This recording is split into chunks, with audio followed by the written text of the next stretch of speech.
Une histoire mystérieuse vous attend. Venez découvrir ce qui se cache dans l'ombre. Aujourd'hui, je vais partager avec vous une histoire qui mêle mystère et peur, intitulée The House in the Wailing Forest, la maison dans la forêt des lamentations. Il s'agit d'un lieu réel, perdu sur un sentier oublié dans la campagne du Massachusetts. Il y a plusieurs dizaines d'années, 5 amis ont décidé d'explorer la maison pendant un week-end. Seul l'un d'entre eux est revenu, et ce qu'il a raconté reste gravé dans la mémoire de tous ceux qui l'ont entendu. L'idée semblait assez innocente.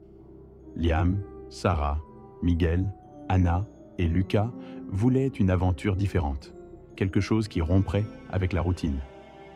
Lorsqu'ils sont arrivés, ils ont trouvé une maison simple mais désolée, faite de bois sombre, avec de la mousse recouvrant une partie des murs et des fenêtres cassées.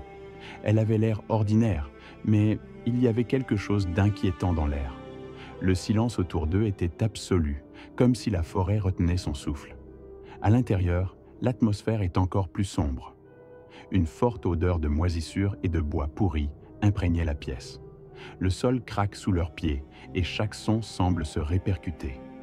Malgré cela, les amis se moquent des légendes locales, croyant qu'il ne s'agit que d'histoires pour effrayer les curieux.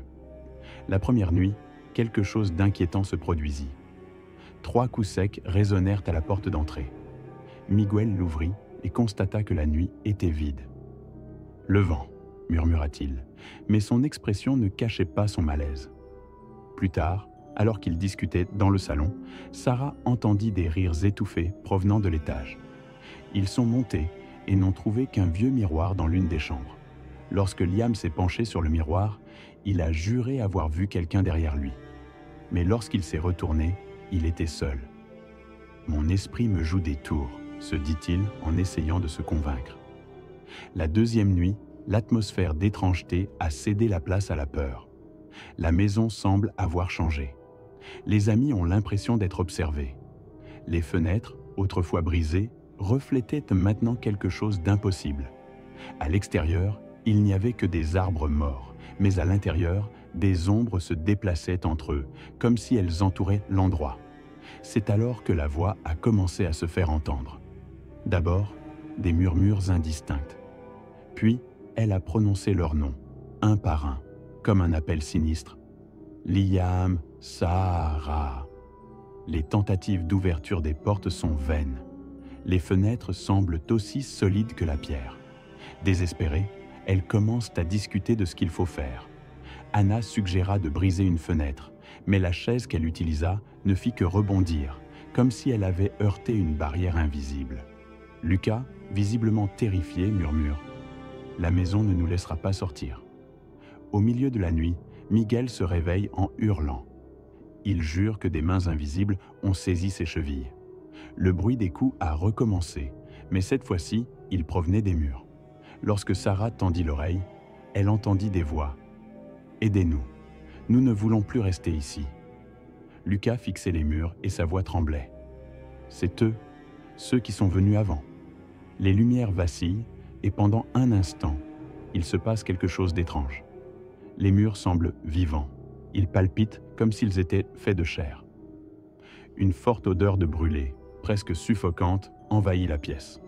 Anna a paniqué et s'est précipitée dans la pièce. Lorsque les autres la rattrapèrent, elle se tenait devant le miroir, les yeux écarquillés. « Ils sont là !» marmonne-t-elle avant de s'évanouir. Le lendemain matin, la maison est vide. Un fermier qui passait par là a trouvé la porte entr'ouverte, mais il n'y avait aucune trace des jeunes gens. Lucas fut retrouvé 3 jours plus tard, errant sans but le long d'une route déserte. Il était silencieux, l'air perdu, jusqu'à ce que quelqu'un l'appelle par son nom. Il murmura alors « Ils sont toujours là. » Mais ce n'est plus eux.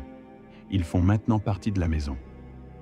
Aujourd'hui, la maison de la forêt des regrets est toujours abandonnée. Ceux qui passent sur le sentier jurent qu'ils entendent des voix basses et des coups, comme si quelqu'un essayait de sortir. Et beaucoup disent que, de loin, la maison semble vivante. Et maintenant, je vous pose la question. Oseriez-vous entrer dans cette maison?